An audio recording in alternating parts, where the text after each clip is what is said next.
Quem anseia pelo aplauso do povo, mesmo que seja um erudito, não é um sábio. Os sábios não buscam a aprovação popular. E hoje, meu entrevistado, Alexei, é um músico erudito. Bem-vindo ao Além dos Outdoors, Alexei. Muito obrigado, Ed. É um prazer estar aqui.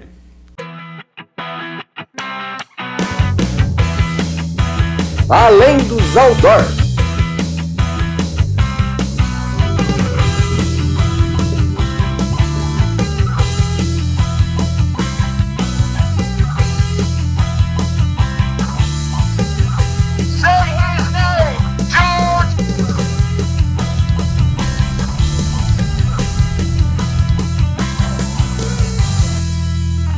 Estamos começando mais um Além dos Outdoors, aqui com o pessoal da Pureza Filmes e com o Alexei. Eu vou passar aqui, Alexei, os nossos patrocinadores. A FACOP, que é as faculdades do Centro-Oeste Paulista. FACOP, além do curso de odontologia noturno, que é um diferencial que você pode trabalhar enquanto faz faculdade, tem mais de 50 pós-graduações. Você que já é dentista e quer aumentar o seu atendimento, fazer buchectomia, fazer botox, preenchimento, né? Você procura a FACOP, faz lá o seu curso de especialização e começa a ganhar mais dinheiro. Então a FACOP, nossa parceiraça aqui do Além dos Outdoors. Parceira nossa também é a Eficaz Mídia. Eficaz Mídia tem todo o mobiliário urbano de ponto de ônibus de Bauru e Agudos. Então, se você quer fazer uma propaganda em ponto de ônibus, é com a Eficaz Mídia que você tem que conversar. Alexei, como que fala seu sobrenome? Lisonenko. Você quer saber em russo ou em português? Fala os dois pra gente, como que é em português. Em português é Lisonenko. Lisonenko. Em russo? É Lissunenko. Ah, tá. Tem um Yenko. O K leva um. Não, Ko, né? É Lissunenko. Ah, interessante. Mas você é brasileiro, nasceu em São Paulo. Eu sou brasileiro, nasci em São Paulo. Enquanto você tem origem russa, seus netos, os seus avós são russos, não é isso? Isso. Os meus avós, Alexei e Alexandra, eles vieram em 1953. Eles nasceram na Manchúria, né, que é da China, mas na época era da Rússia. E eles vieram de navio para cá em 1953. E eu fui criado por eles dois. Tanto que meu nome é Alexei Lisonenko Neto. Em homenagem ao meu avô Alexei. Em homenagem ao seu avô. Agora com a guerra da Rússia, estão te enchendo muito saco? Olha, até que não. Às vezes num churrasco ou outro, uma festinha, o pessoal sempre pergunta a minha opinião. Então... Era isso que eu ia fazer. Qual que é a sua opinião? Porque eu sou um dos caras, eu sou um cara do contra, todo mundo aqui sabe. Eu sou um cara que vê todo dia a notícia da guerra. Se eu colocar aqui no meu Google, você vai ver que a última coisa que eu pesquisei foi Rússia. Porque eu tô torcendo pra Rússia. Sério, eu tô torcendo pra Rússia. Eu sou um cara que torce pra Rússia. Impopular? Impopular, mas cada um tem um lado. Então, o que acontece é que, assim, nós somos muito, não poderia falar massacrado, mas, assim, muito bombardeados com uma mídia mais ocidentalizada, que é patrocinada pelos Estados Unidos. E isso não não estou defendendo a Rússia, em hipótese alguma. Na verdade, estou passando uma visão de que a Rússia, o que é nos passado pela mídia, a Rússia invadiu a Ucrânia, e começou essa guerra. O que acontece é que isso é uma coisa que já tem mais de 7 anos dessa invasão, que existem repúblicas separatistas, que a Rússia está envolvida. Então, assim, é muito mais complexo do que o pessoal fala que simplesmente a Rússia invadiu a Ucrânia e quer expandir os seus territórios. Tem muito mais coisas envolvidas, que assim, a gente vai ficar um programa inteiro e ainda talvez não vai chegar numa conclusão. Então, assim, o que eu acho importante as pessoas verem? Procurarem mídias alternativas, especialistas, que tem muitos, inclusive no YouTube, para poder escutar os dois lados. Porque, na verdade, assim, quem sofre é o povo ucraniano. E agora uma parte do povo russo também está sofrendo com sanções, que não é fácil. Eu tenho amigos que moram na Rússia, que uns são a favor do que está acontecendo, outros são contra. Então, assim, é muito complexo nós, estando aqui no Brasil, ou qualquer outro lugar que não esteja envolvido e não esteja vivenciando aquilo, dar uma opinião. Então, assim, é muito mais complexo do que a gente simplesmente falar a Rússia é vilã, Ucrânia é boazinha.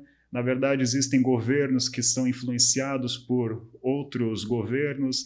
Existem interesses muito maiores do que simplesmente um território. Sim. Então, é uma coisa mais globalizada, uma questão de geopolítica muito mais complexa do que é o que nos é apresentado. Concordo plenamente. Infelizmente, assim, desculpa te cortar, essa mídia assim, de levar estrangeiros para lutar na Ucrânia contra a Rússia, essas propagandas que você vê, inclusive eu tenho conhecidos que foram para lá, lutaram contra a Rússia e alguns ainda estão lá, eu sou contra o que está acontecendo, porque a população é quem sofre, e sou a favor de que as pessoas que vão defender, ajudem a defender o próprio povo brasileiro, que nem tivemos desastres aqui no Brasil.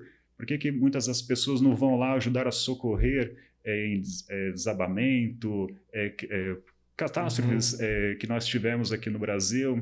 Então, assim, eu estou indo para um outro lado, mas para dizer que não dá para eu emitir uma opinião que simplesmente, eu sou a favor da Rússia, a Rússia está certa.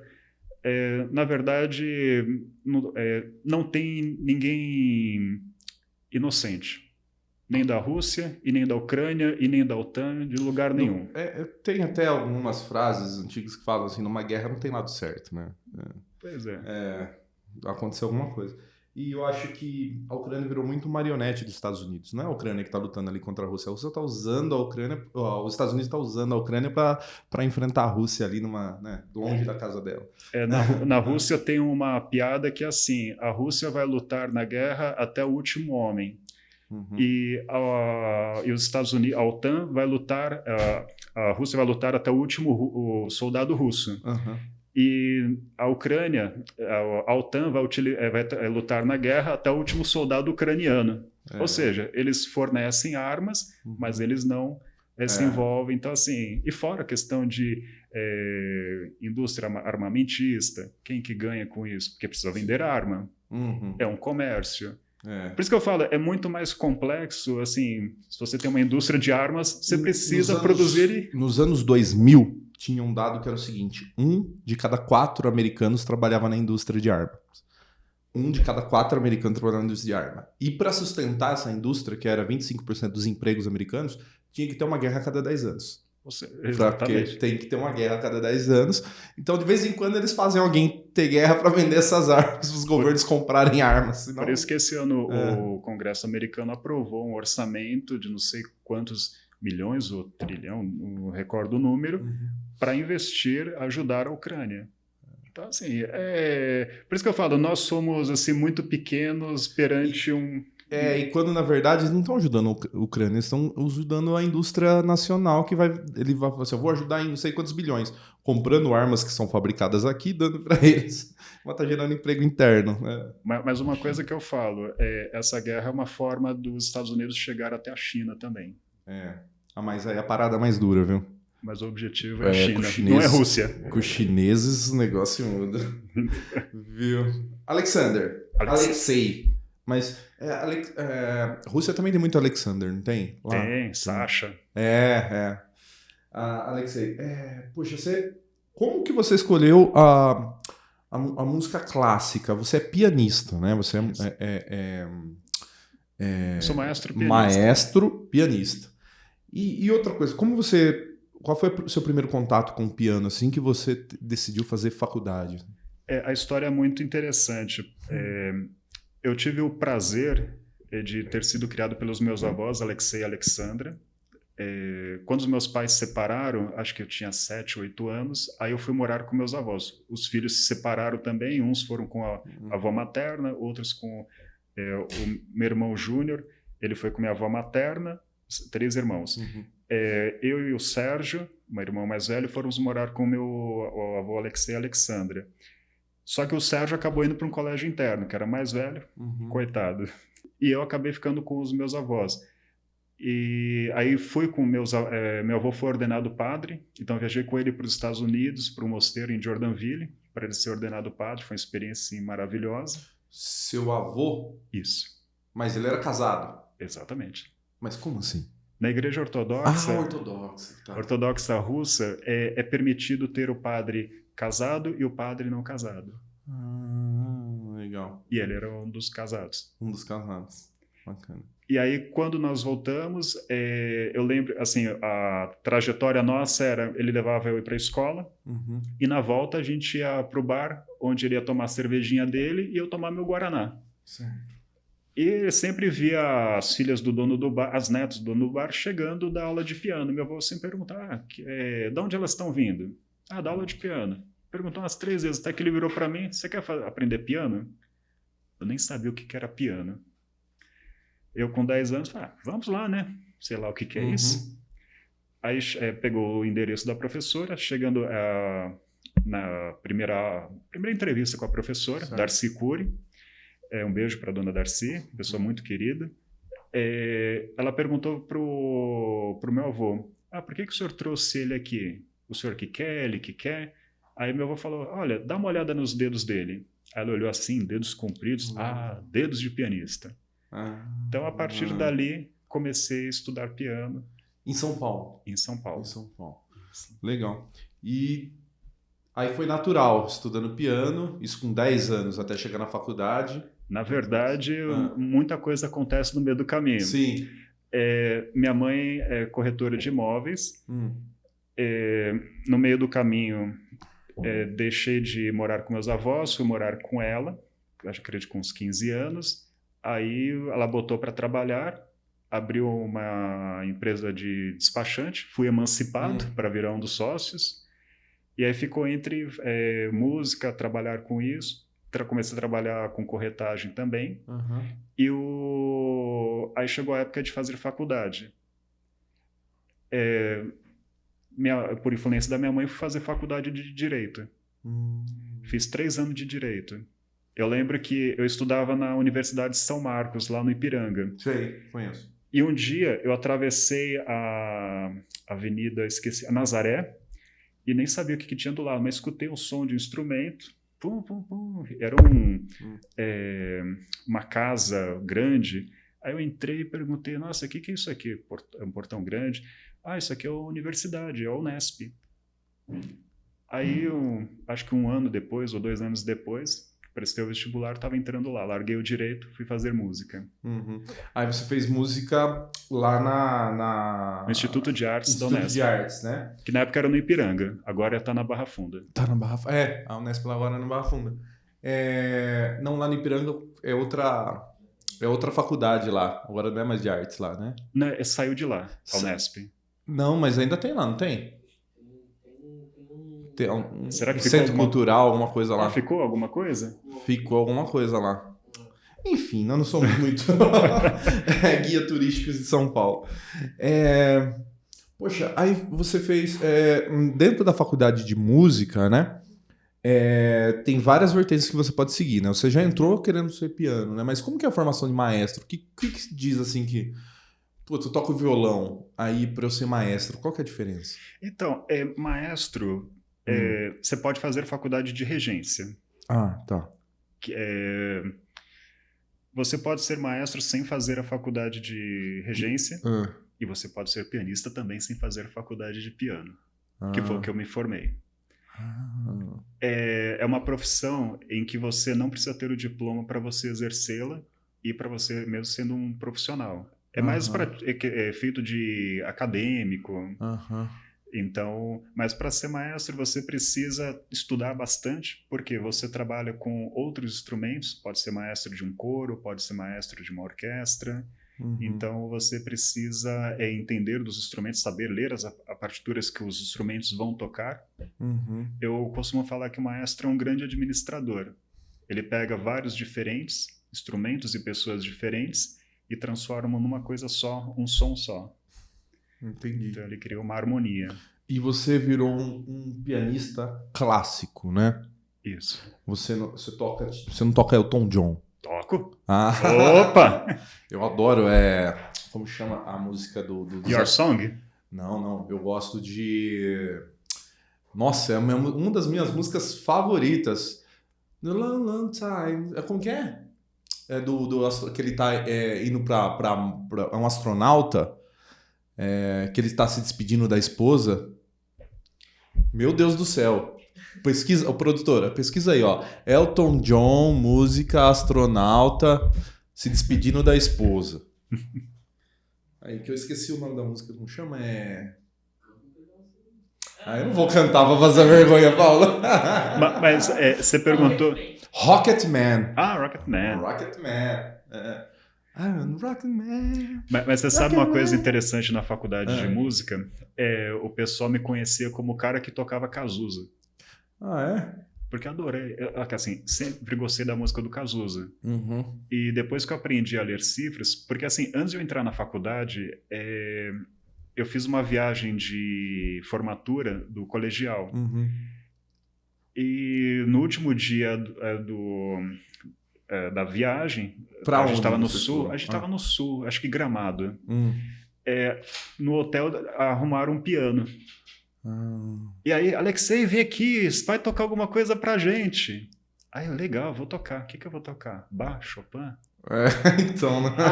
Aí eu me dei conta do que o repertório erudito não é um repertório que agrada muita gente, então assim, eu teria que ser mais eclético. Uhum. Aí eu comecei o quê? Aprendi a ler cifras. Aí eu comecei a comprar aquelas revistinhas com cifras e aí eu aprendi a tocar várias músicas populares e na faculdade de música você tem várias salas com piano. Uhum. Então, entre o intervalo de uma aula e outra, eu pegava a revistinha e ficava tocando lá e cantando.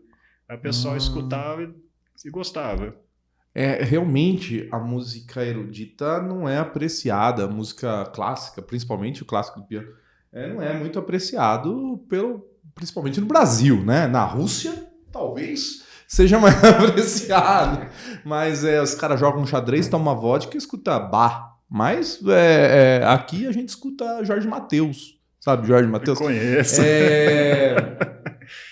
Mas assim, outra coisa que é da dificuldade do piano é que nem todo lugar tem um piano. E um piano bom, porque às vezes tem uns desafinados. Então, assim, eu fui fazer aula de violão porque qualquer churrasquinho alguém tira um violão de dentro do carro, do quarto, toda casa de vó, às vezes tem um violão lá jogado. Ninguém tem um piano. Porque piano é muito caro. Quanto custa um piano? Olha, um piano novo... Yamaha de cauda. Uns 100 mil. Uns 100 mil reais, né? Mas eu acho que eu posso estar errando aí. Nossa, mas como que você vai fazer seu filho? Fala assim, pai, eu vou fazer aula de piano.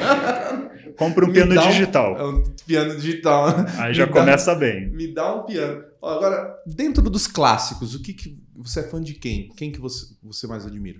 Compositor erudito? Tchaikovsky. Nunca ouvi falar. Tchaikovsky é famoso pelos balés. Hã? Pelos balés. Pelos balés? Bela Adormecida. Agora é o que eu vou passar. O Quebra-Nozes. Muito famoso. Lago dos Cisnes. Nossa, pelos balés, certo. Eu tava esperando você falar... o que eu conheço? Bach, Mozart. Beethoven, Mozart, Frederic Bach, tem aquele Chopin. Mas você sabe por que eu gosto de Tchaikovsky? Eu fiz mestrado em mídia e tecnologia aqui em Bauru, na Unesp também. Uhum.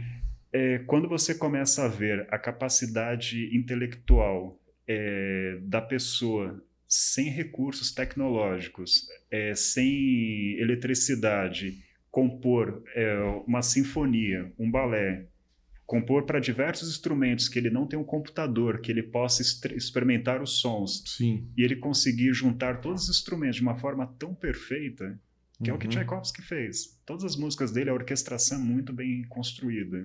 Então, assim, a genialidade dele é assim, muito... É uma das coisas que eu admiro muito. Então... O produtor que você está me falando, fala alto. 300 mil um piano tá aqui. Ela foi ver o preço do piano. O preço que eu falei. 300 mil o Yamaha de cauda, você chutou baixo aceitamos doação. A minha filhada Maria tá fazendo aula de piano lá no Conservatório Jauense de Música. E ela falou, agora ela quer um piano. Não vai ganhar, né? Além dos outdoors. Oferecimento Eficaz Mídia Externa. Facop, Faculdade do Centro-Oeste Paulista. Pureza Filmes, produtora de vídeos e DNE, agência de publicidade.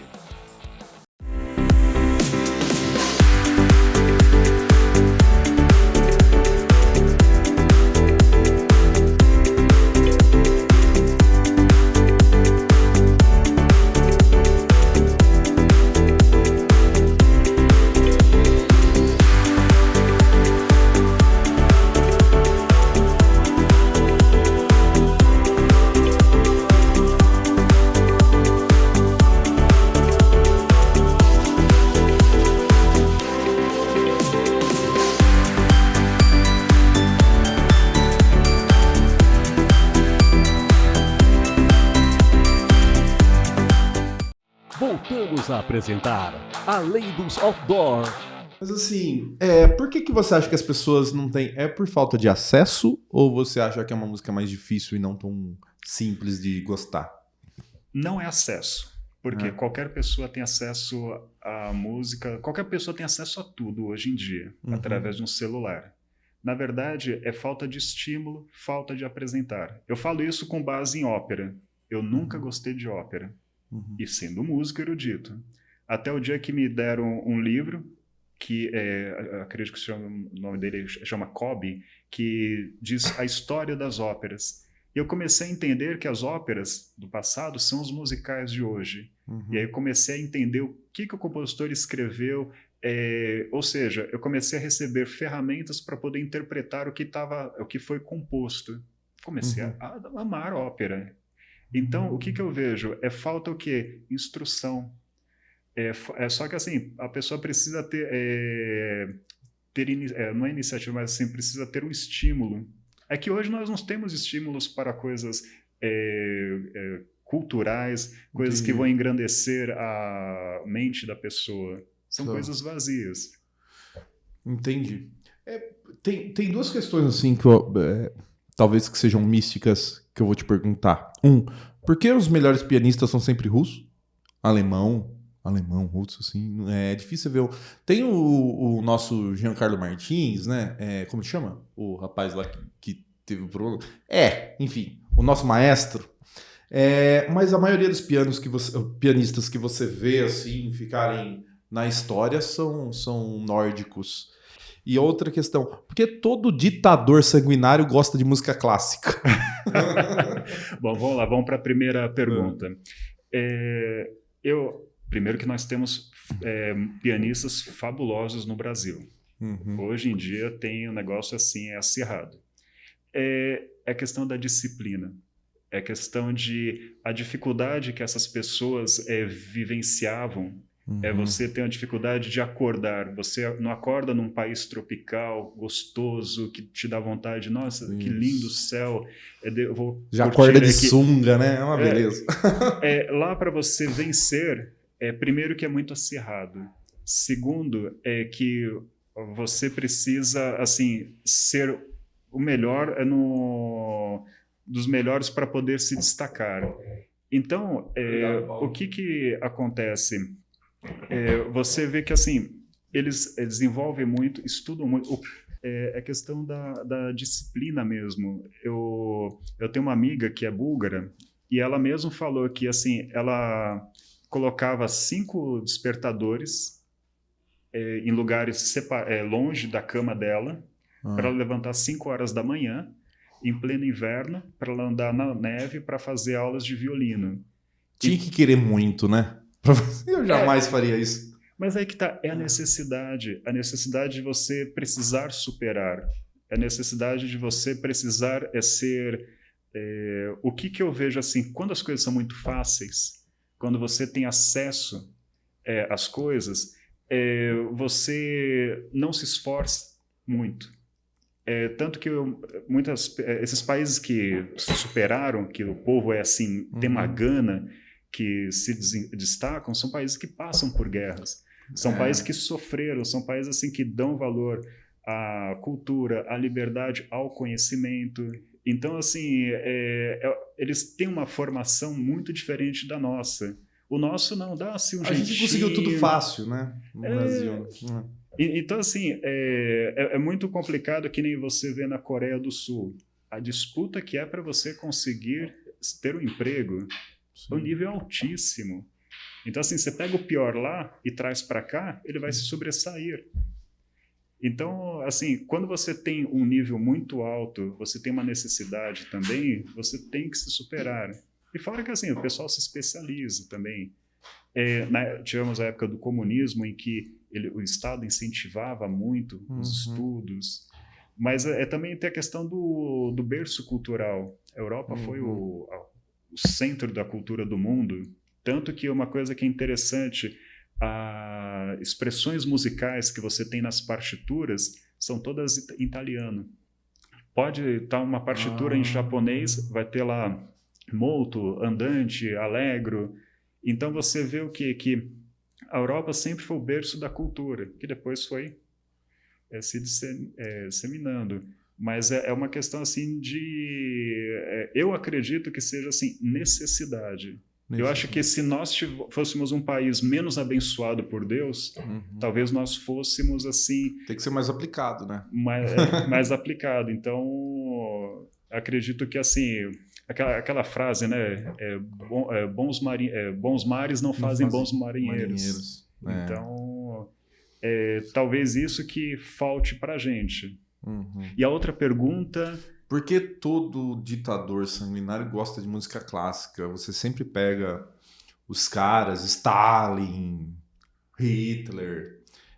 Esses caras, você vai ver a biografia deles, eles escutam muita música clássica. Eu acredito que primeiro porque era música tradicional da época. Mas também o que acontece? Apesar do caráter que a gente não gosta muito dessas pessoas, mas são pessoas extremamente capazes, são pessoas inteligentes. Para dominar tudo, chegar e convencer todo mundo exatamente. Disso, né? O cara tem que ser bom, né? Então assim,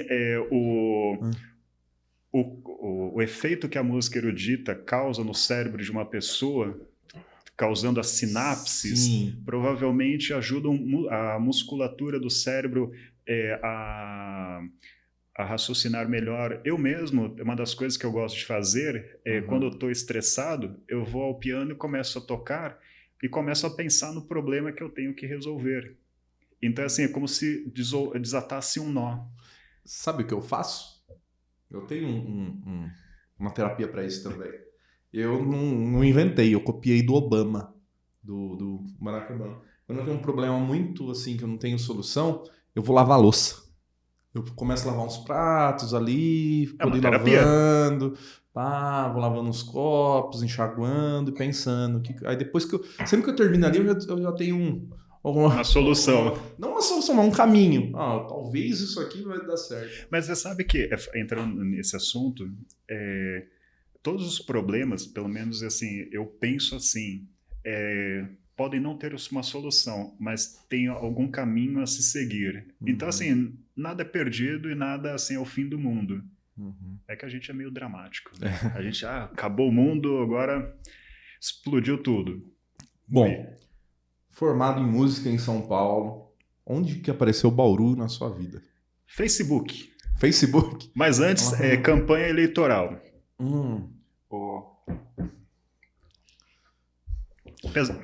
Candidato pelo partido nazista. Não, brincadeira.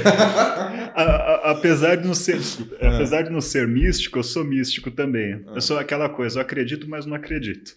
Mas não deixo de acreditar. Eu fui candidato a vereador em São Paulo e naquela febre de... Acho que foi em 2014. Não, 2014 não. Foi 2011 ou 12, não me recordo agora. Acho que foi 2012. Na febre de tentar alcançar o maior número de pessoas, fiquei adicionando um monte de gente pela internet e pelo Facebook. Aí acabei adicionando a minha atual esposa. Então, assim, eu conheci minha esposa pelo Facebook. Olha que beleza da tecnologia, né? E aí, eu sempre quis sair de São Paulo. Eu tinha um plano de sair de São Paulo em até 10 anos, porque, assim, é muito estressante. Poluição você tem 24 horas, estresse 24 horas, violência 24 horas. É maravilhosa a cidade. Só que assim, é uma cidade que te consome muito. Uhum. Então assim, tem quem gosta e tem quem prefere só ir curtir. É. E aí ao conhecê-la, a gente pensou, ela vem para cá ou eu vou para lá? Eu falei, não, eu vou para aí. Até porque ela vindo do interior indo para São Paulo, eu ficar maluco, porque eu já me preocupo com a minha segurança. Ela, tranquila com a vida que existe em Bauru, apesar de não ser tão tranquilo quanto a gente acha, mas assim, lá você não pode dar bobeira em nada. Não. Então ela não ia poder sair do bairro. E eu sou meio neurótico para algumas coisas. Então, optamos pelo melhor, vir para Bauru, que era um dos meus planos. Ah, bacana. Aí você veio para Bauru. Isso. Que as mulheres fazendo os homens mudar de cidade, né? Eu sou de Jaú, não sou de Bauru. Estou aqui também. Viu? Aí você veio para Bauru. Aí você fez mestrado aqui em Bauru, na Unesp. Já era unespiano, continuou na Unesp. Em mídia e tecnologia. E a música aqui em Bauru, você encerrou... você já trabalhava com imóveis lá em São Paulo, né? Já era corretor de imóveis. Paralelo, você nunca teve a música só como profissão? Só músico como profissão? Eu trabalhei alguns anos como corretor, aí depois eu larguei e fiquei só dando aulas, dando concertos em São Paulo. Ah, legal. Aí eu vim para Bauru. Aí Bauru não tem um mercado para você fazer isso. Aí é mais complicado. Eu passei até em concurso aqui, trabalhei no Detran de Bariri por alguns anos. Só que, assim, eu sempre quis... eu tive restaurante em São Paulo também. Restaurante? Isso, de comida russa e francesa. Que legal. É uma das coisas que a gente peripécia. Que comida que é russa? Comida russa é tudo que combina com vodka.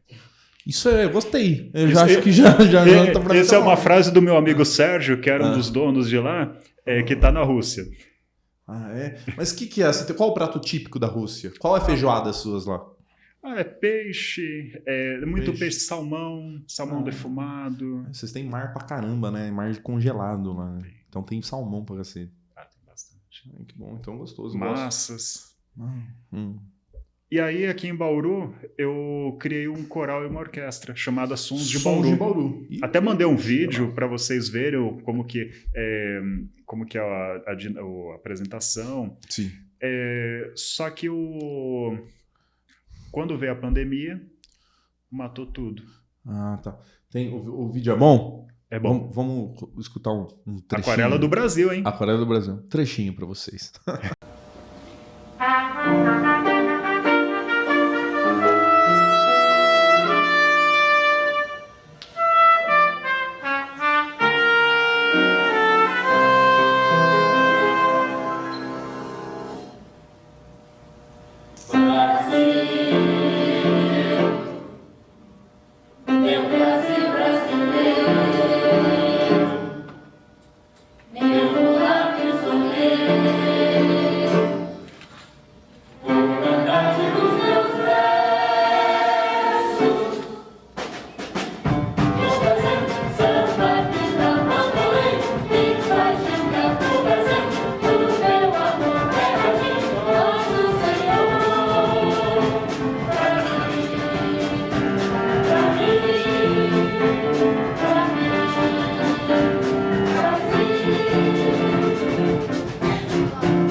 Além dos outdoors. Oferecimento Eficaz, mídia externa. Facop, Faculdade do Centro-Oeste Paulista. Pureza Filmes, produtora de vídeos. E DNE, agência de publicidade. Aqui na Brumax você encontra tudo em higiene, limpeza e acessórios. Fabricamos produtos super concentrados para todo tipo de limpeza. Residenciais, comerciais e industriais. Vem em uma de nossas lojas físicas, acesse a nossa loja virtual ou faça o seu pedido pelo WhatsApp.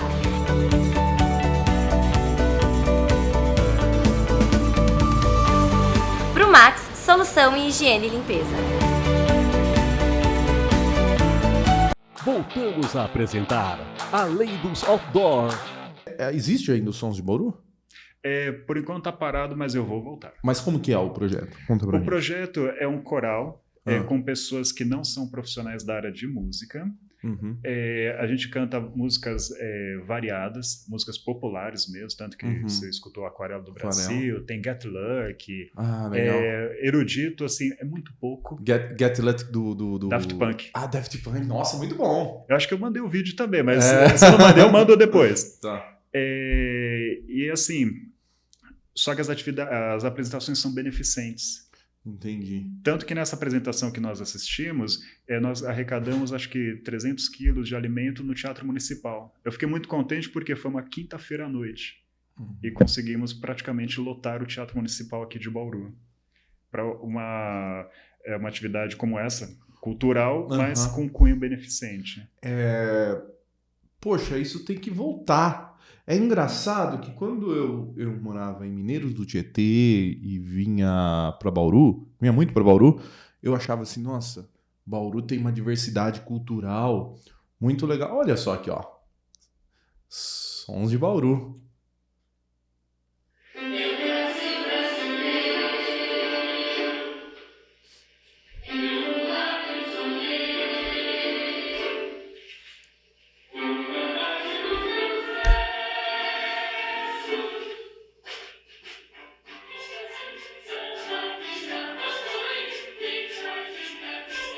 E é uma estrutura um pouco grande, né? Você tem 6 músicos, 7 músicos, não?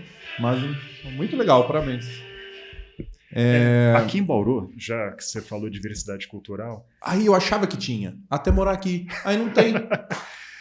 É uma pena, porque temos músicos fantásticos, excelentes, só que falta espaço para eles. Tem uma sinfônica aqui de Bauru? Tem? Eu nem sabia. Muito boa. Eu sei da de Botucatu. Porque quando eu vou nos lugares, qual a sinfônica que eu escuto que tá tocando em todos os lugares de Botucatu? Porque é municipal, né? Os músicos são concursados lá, então tem. Aqui são bolsistas. Bolsistas? Mesmo assim, são muito bons. Muito bons. É muito bem dirigido, bem organizado. Mas falta espaço, né? Eu acho que espaço físico, né? Precisa de uma atenção especial para a cultura aqui da nossa cidade e principalmente para os músicos. Porque, assim, músico bom Bauru tem. Isso eu falo sem sombra de dúvidas. Pianista, músico, veio para Bauru. Bauru não tem mercado. Se abriu voltou para imóveis. Eu fiz o sonho da minha mãe. Abrir uma imobiliária. Porque quando eu fui fazer faculdade de Direito, ela falava, eu preciso de um advogado para minha imobiliária. Vai ser você. E eu fui contrariado. Adorei a faculdade de Direito. Me arrependo de ter saído, mas assim, não me arrependi tanto porque eu fui fazer música. Mas assim, voltei agora para o mercado imobiliário porque... é um mercado promissor, é um mercado que não falta trabalho e é um mercado que você tem a oportunidade de realizar sonhos também. Sim. Isso eu acho muito legal. Você consegue pessoas que têm dificuldades de encontrar um imóvel, de conseguir, que às vezes aparece cada pepino. E é muita poesia isso daí. Não é assim também, não. Essa parte poética do negócio, né? Não é? Bauru está vivendo um boom imobiliário, né? De alto padrão. Agora de baixo padrão tá difícil, não é? Temos muitas casas assim simples aqui. É que assim, o que seria baixo padrão? 250 mil, 300 mil? Pai, você acha que baixo padrão é 250 mil? Então, esse que é o problema. Nós somos um país pobre e rico. Onde um carro popular custa mais de 100 mil reais. Então, que é ridículo. Não existe mais carro popular. Não existe mais habitação. Hoje, um cidadão de médio para baixo bauruense, ele, se não tiver uma ajuda efetiva do governo, ele não tem mais casa. É impossível comprar uma casa em Bauru. Quem tem... a MRV, os predinhos, assim, até citei o nome da empresa, mas enfim, predinho. Poxa, tem que dar 20 mil de entrada e a prestação fica R$1.000 aí no mínimo. Mais um balão de não sei quanto, não vai comprar. Entendeu? Não vai comprar. Ele vai pagar 600 de aluguel pro resto da vida. E tem que pagar isso enquanto tá pagando aluguel, esperando entregar o negócio. Então é dobrado. Não vai. Aí o cara ganha R$1.800 por mês, como que paga? Não Não paga. Então não existe mais, não vai morar. Esse boom é muito complicado porque, assim... só que qual que é o que acontece? Quando você tem uma demanda de mercadoria e ela não sai do lugar, não é vendida, a tendência dela vai ser Depreciar, cair. né? Depreciar. Apesar que não está depreciando, não. Mas vai depreciar. Ó, só pra você ter uma ideia, esse final de semana eu fiz um churrasco e lá tava um prefeito da região que me falou que na cidade dele tem pedido de 17 condomínios de alto padrão fechado, sabe, pedido de registro, que é o norte de Bauru aqui, é o sul, né? Sul de Bauru aqui, que vai 17 novos condomínios fechados de alto padrão. O preço vai cair. Não tem como o mercado segurar tudo isso. É muita coisa. É muita coisa. E na faixa de 200 mil, um terreno. Como você vai construir o quê depois? Aí tem padrão mínimo esses condomínios, tem metragem mínima. Então aí você vai gastar mais uns 350, 400 mil no mínimo para construir em cima. Quem tem 700 mil hoje? Tem uma camadinha, né? Uma pequena bolha de bauruenses que a gente não participa. Não, mas assim, infelizmente, porque tivemos essa pandemia, falta de insumos, elevou o preço de tudo. Elevou o preço mesmo. Aí veio a questão de essa guerra também. Então, uma série de fatores que, assim, os insumos aumentaram muito. É aquela coisa, se as pessoas deixam de comprar, as coisas caem. Então, eu sempre falo, a gente tem que esperar um pouco para ver o que o mercado vai dizer.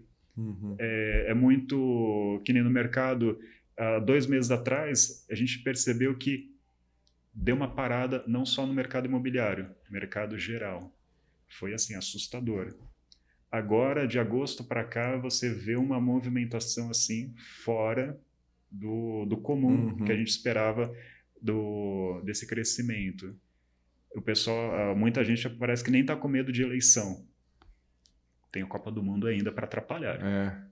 Então, assim, não dá para assim, você estimar, vá por esse caminho ou vá por aquele.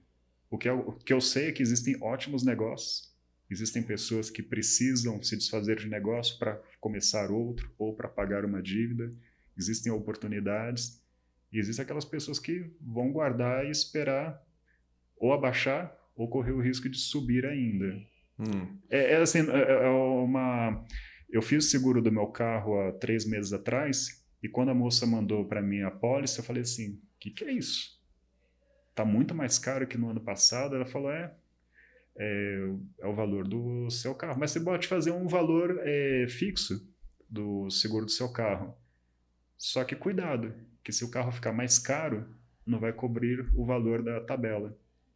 Então, assim, você fica... Assim, é um mercado que ainda é instável. Só que, assim, o que eu vejo? Nós temos muita vantagem com relação a outros países. Porque o pessoal em outros países estão em situação muito pior que a nossa. Mas aí a gente fica comparando com países muito menores. Vamos falar assim de país que tem mais de 200 milhões de habitantes só. Aí a gente vai para a Rússia, Estados Unidos... China, Austrália. Aí é esse que a gente tem que comparar. Que tem os PIBs parecidos com a gente aí dos 10 maiores aí. Agora, se a gente for comparar... não, porque a gente sempre vai comparar com a Argentina. Não, com a Argentina não tem nem como comparar. A Argentina é um estadinho nosso aqui, pai. É São Paulo, tamanho de São Paulo. Entendeu?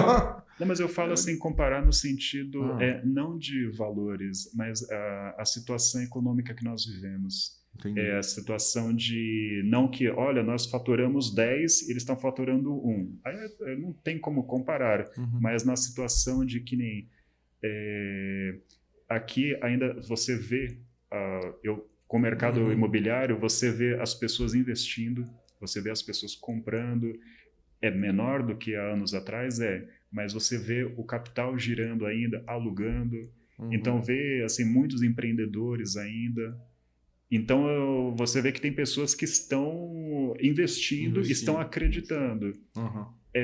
uma das coisas assim que eu acho interessante é que você vê que, independente de política, muitos empresários acreditam e investem, abrem negócios, pagam seus impostos caríssimos, altíssimos, e estão lá dando empregos. Sonegam um pouco também. Eu já não posso falar pelos outros. Não, mas eu acho... Não, o Brasil é muito bom. Com certeza, é o país que eu nasci e escolhi para viver, porque também não tem opção, né? Tem um monte de gente assim, não, eu amo aqui, também não tem oportunidade de sair. Porque na hora que tiver, dá tchauzinho do avião, assim, tchau! Você nunca pensou em morar na Rússia, em morar em outro lugar? Já. Sabe por quê? Na Rússia tem russas. Ó, mamãe, falei. Aí você quer que eu apanhe em casa. Bom, eu já pensei em morar na Rússia. Em 2010, eu fui a primeira vez para a Rússia para estudar música, dei concertos. Até mandei uma foto do meu primeiro concerto. Eu fui no instituto e tinha crianças russas vestidas típicas do meu lado. Toquei músicas folclóricas russas, brasileiras. Só que assim... Sabe qual que é o problema de a gente... eu quero morar na Rússia, quero morar nos Estados Unidos, quero morar em outro lugar. Quando você vai para um país desses, você vai primeiro como um turista. E você não tem a visão real de como que é aquilo. É muito... Assim, a gente cria muita fantasia. Eu não estou falando que lá é pior ou melhor. Mas, assim, já tive muita vontade de estar fora. O que eu vejo assim de vontade de sair do Brasil? A questão de organização, educação das pessoas, organização do Estado. Assim, você viver num país que é organizado, disciplinado, em que você pode deixar seu carro aberto, que você não vai ser roubado. Como o Canadá, que eu tenho conhecidos que vivem lá e falam assim, eu durmo com a janela aberta, sossegado. Só que eles têm outros problemas também. Então, assim, 6 meses no ano eles não conseguem sair tanto gelo. Exato.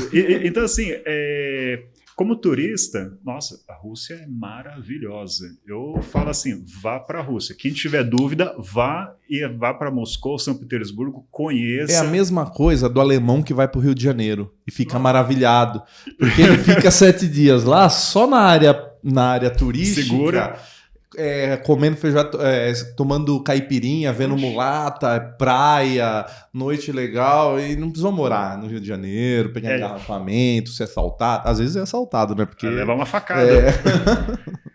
Então, assim, é muito... a vontade é de ir para um lugar mais organizado, mais disciplinado. Assim, até por causa da minha formação. Então, culturalmente, nós somos muito fracos no Brasil. Por exemplo, na cultura erudita. A gente pega países muito mais pobres que nós, como, por exemplo, agora assim, a Argentina, que é muito mais pobre e é muito mais culta. Os argentinos têm um nível cultural. Lá, a música clássica tem um mercado muito mais abrangente para o cinema, para a música, para os concertos. Buenos Aires é uma efervescência cultural, né? Nós não temos essa tradição. Por exemplo, educacional. Você pega um país mais pobre que nós na América do Sul, Colômbia. Um dado, olha só, vou falar um dado de cabeça, hein? Os brasileiros, 18 de cada 100 brasileiros vão para a universidade, dos nossos jovens. 18 de cada 100 vão para a faculdade. A Colômbia coloca 48 de cada 100. E é mais pobre que a gente, entendeu? Ou seja, educação não é sinônimo de prosperidade mas financeira. Vamos ver a longo prazo. Isso é esse dado de agora. Vamos ver daqui 15 anos como eles vão estar. Entendeu? Apesar que, assim, quando eu fiz o mestrado em mídia e tecnologia, me abriu muito a cabeça sobre as tendências. Hoje em dia, você não precisa ter para ser... você não precisa fazer uma faculdade para você ter o conhecimento. Sim. E a maior aptidão que você deve ter é você ter a capacidade de aprender a aprender, porque o conhecimento ele vai se transformando e ele vai... hoje você tem que aprender a usar um Mac. Amanhã você tem que... então, assim, não estou menosprezando fazer faculdade em hipótese alguma. Pelo contrário, eu estimulo, tanto que, assim, um dos hábitos que eu tenho é ler. Eu cultivo isso e recomendo isso. Mas eu falo... a gente não ficar preso a uma educação tradicional no sentido de eu tenho que fazer a escola tradicional, fazer a faculdade, fazer o mestrado. Isso pode ser o seu caminho básico, mas você tem que expandir isso, porque um diploma, que nem meu diploma de mídia e tecnologia, se eu não continuar estudando, não vale nada. Não, mas até a questão de mídia e tecnologia, eu acho que as faculdades de tecnologia já se adaptaram a isso, foram as primeiras. O resto, aquele decoreba de você aprender as teorias, é lixo. Lixo pode servir para um dia, uma conversa, você falar, mas assim, para o mercado é lixo. Mas a tecnologia, você aprende a base, assim, principalmente na tecnologia, que linguagem de programação tem uma nova todo ano. Então você aprende a lógica. Aí depois você... Lógica da programação. Isso. Aí depois você aplica, você entende como funciona, e o que tiver de novidade você vai indo. E nas faculdades, principalmente na minha área, que é a de humanidades, que é horrível, que você tem que aprender todas as teorias, todos os caras lá, eu acho que aí está atrasado ainda, que eles deviam ensinar o pensamento crítico. Você tem o pensamento crítico. Que é a parte chata da faculdade, a metodologia do trabalho científico, a metodologia de pesquisa, e aí as informações que você aprende, aí não precisa nem dar, assim, aí qualquer coisa que você pegar na sua vida, você vai conseguir fazer. Qualquer coisa nova que surgir, se você tem essa base, a metodologia ali já bem executada, você vai aprender. Eu sempre falo isso daí, que quando a pessoa me pergunta, você sabe fazer tal coisa? Eu falo assim, eu sei. Porque meia hora depois de terminar a conversa, eu vou lá no Google, aprendo e faço. Mas é uma base.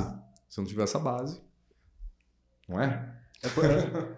É por isso que eu falo assim, eu vi uma vez, eu estudei um pouco de programação e depois eu comecei a ver, programe sem saber programar.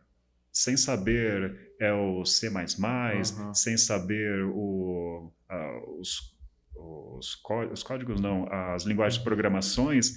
Então, assim, a gente está indo por um caminho que muitos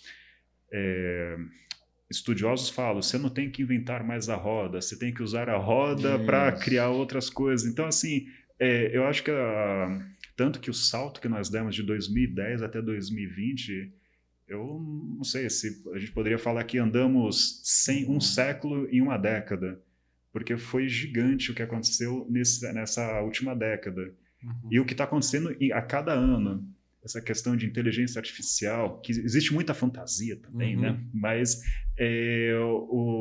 como a gente está desenvolvendo, eu vejo muito que até o que a gente usa na própria imobiliária, o conhecimento em tecnologia para te facilitar a vida, te permitir dar um serviço melhor, facilitar mais, depender menos de mão de obra e você conseguir ser mais eficiente.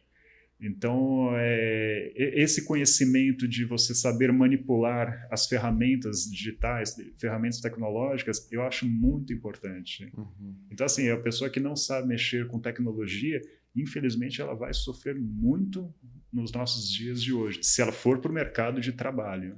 Mas sofre com tudo. Os bancos não têm mais atendimento físico, a pessoa não sabe mexer no caixa eletrônico, fica lá na fila. Você deposita o cheque também atrapalhando o meu dia lá, que não anda. Alexei Lizonenko. Falei certo agora? Não. Certíssimo. Aprendi. Viu? Obrigado por ter vindo aqui. O Alexei, descendentes de russos, pianista, maestro, agora mora em Bauru e tem uma imobiliária. Posso falar só uma coisa sobre o nome da imobiliária? Claro, que chama Hall Imóveis, né? Não, H-O-L. Não é Hall. Não é Hall. H-O-L? Tem gente que fala Hall Imóveis. Hall Imóveis. Quando eu trabalhei como corretor em São Paulo, eu presenciei muitas coisas complicadas, assim... um comportamento muito difícil dos profissionais da área de corretagem. E corretor vendendo uma casa 2 vezes, 3 vezes, coisa assim que eu olhava e falava, nossa, como é que a pessoa tem a capacidade de fazer isso? Se você quiser ter um programa só pra falar mal de corretor, eu consigo, viu? Porque eu consigo ficar uma meia hora falando mal de corretor sem... E assim, e a minha experiência com os colegas foi de mal a pior. Trabalhei bastante, aprendi bastante. E quando nós decidimos abrir uma imobiliária aqui, a dúvida sempre é que nome utilizar. O meu sogro é uma pessoa que eu admiro muito, é como um pai para mim, e ele é o exemplo de profissionalismo, honestidade, integridade. É o homem perfeito, aquele homem que você tira o fio do bigode, já está aqui. Ele tem 94 anos. 94? Nossa. E ele é lúcido. Lúcido? Super. Ele conversa aqui com a gente, conta piada. Ele chamava a rainha da Inglaterra de companheira. Mais ou menos isso. E o nome dele é Hélio de Oliveira Lima. Ah, tá, é o nome dele. Então, em homenagem a ele, ele foi um dos sócios do escritório de contabilidade Novo Mundo. Então, ele é pessoa conhecida na cidade. Nós quisemos o quê? Homenageá-lo e perpetuar o nome dele. Então, colocamos HOL, as iniciais do nome dele, em homenagem a ele. Justamente o quê? Para contrapor tudo que eu vi e vivenciei e o que você já conhece sobre essa profissão de negativa. E é engraçado os corretores, como eles se odeiam entre eles, né? Ai, comprou com fulano, comprou com cicrano tá vendendo esse empreendimento. Não, cicrano vendeu não sei quem. E a competitividade, eles têm... Eu sei porque no meu condomínio lá, eles ficam lá, eles põem até placa. Fulano vendeu 26 unidades aqui, fulano vendeu 4, não sei, sabe? Tem uma competiçãozinha. O dono da construtora vai lá e tira uma foto com o corretor que vendeu mais, dá um prêmio, tem uns negócios aí. Viagem pro Nordeste, ganha uns negócios. Então, assim, quando você vai colocar o seu imóvel para vender ou alugar, ou você vai comprar, é uma situação de muito risco. E você precisa ter alguém de confiança, alguém de credibilidade. Então, eu e minha esposa optamos por colocar o nome do meu sogro, que representa tudo isso. E, assim, nós trabalhamos com esse lema, com esses princípios. Então, tudo que eu vi de ruim, eu aprendi para quê? Para focar e levar isso em conta. Então, assim, eu tenho orgulho do nome. Isso é uma coisa assim que um pai que eu tenho aqui em Bauru, que eu respeito muito, e tenho orgulho de colocar o nome dele. Então, assim, é quase como se Hélio de Oliveira Lisonenko. Ou Alexei Lima. Mas é nesse sentido. Legal, parabéns pela homenagem. Tá? Obrigado. E pela... Abraço, seu Hélio. Hombridade de conduzir os negócios assim com essa filosofia. Que hoje o mercado tá selvagem. É difícil pessoas... Todo mundo prega alguns valores, mas no dia a dia é difícil. Nos mercados de programas de entrevistas mesmo, é difícil. Nós nos chamamos aqui de maior programa de entrevistas do Centro-Oeste Paulista. Que os nossos números são os maiores. Então, só por isso. Não é porque é maior de nós somos melhores que os outros. Não somos melhores, nós somos os maiores. Não quer dizer que a gente é o melhor. Deve ter alguém que é melhor que a gente. Mas é muito ciúme. Porque, sei lá, o momento é de competição, né? Se você não é de um lado, você tem que ser do outro e nós vamos se matar por causa disso. É difícil. Esse negócio de você sempre tem que estar de um lado. Se você não está do meu lado, você é meu inimigo. Isso é muito complicado, até no meu trabalho, porque assim, parece que a pessoa te pergunta, você vai votar em quem? Primeiro eu tento sondar quem que a pessoa... Para falar o mesmo que ela, né? Pra não... Aí quando eu vejo que eu não tenho saída, eu falo assim, olha, para não ser muito delicado, o voto é secreto. Então não posso falar. Eu frustro muito as pessoas, porque eu sou combativo, sou argumentativo, né, nos churrascos, assim. A pessoa, Lula ou Bolsonaro? Eu falo assim, gente, eu sou do time do Ciro Gomes, aí ninguém quer briga comigo, entendeu? mas mas é verdade. Todo mundo que assiste o programa sabe, eu sou o militante do Ciro. Não, eu sou Ciro Gomes. E aí, aí não tem graça. Agora não é nem Lula, nem Bolsonaro. Não vou te matar hoje. Mas você sabe que o Ciro tá pertinho do Lula e do Bolsonaro, né? É um pouquinho de cada um, né? Meio a meio ali, né? O Ciro tem o 1 do 13 e o 2 do 22. É verdade. Ele é o 12. Ele tem um pouquinho do machismo do Bolsonaro e as ideias de centro-esquerda que o Lula também não tem, porque o Lula... Nossa, meu Deus do céu. Enfim. Alexei, obrigado por ter vindo aqui. Que isso, obrigado a você. Entrevista maravilhosa. Espero que os Sons de Bauru volte. Quando voltar, nos avise. A gente pode ir lá, tá? Seu concerto. Muito bacana, continue praticando piano. Obrigado. Eu tenho uma página no Instagram, chama Piano Branco, que é onde eu posto alguns vídeos de eu tocando piano. Que legal. Bacana pra caramba. Piano branco chama? Piano branco, porque eu queria fazer uma coisa diferente. Aí quando eu fui comprar meu piano, pensei, putz, vou comprar um piano marrom, um piano preto. Vou comprar um piano branco. Até lembrei do Richard Clayderman, que tinha um piano de cauda, só que eu não sou loiro de olhos azuis, né? Então, vai ter olhos verdes, já. Aí eu comprei o piano branco, então aí dei o nome. E às vezes eu posto, de vez em quando eu sempre posto umas músicas lá, e a maioria é tudo música popular. Pop, rock. Tanto que eu fiz uma enquete no Story, acho que foi ontem. Qual a música que aquele verdade, 3 verdades e uma mentira. Qual que é a música que eu não toquei?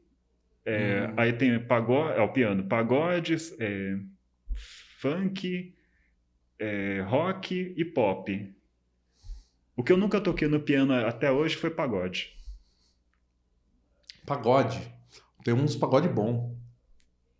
O pagode é... Você não gosta de... Não sei, dá pra tocar pagode então, no piano? É por causa disso. Não dá pra tocar piano? É por causa do ritmo. O ritmo não dá pra tirar no piano? Não, dá, mas é um pouco mais complicado. Lua vai iluminar os pensamentos dela, falar pra ela que sem ela eu não vivo. Né, aquele batidinho, né?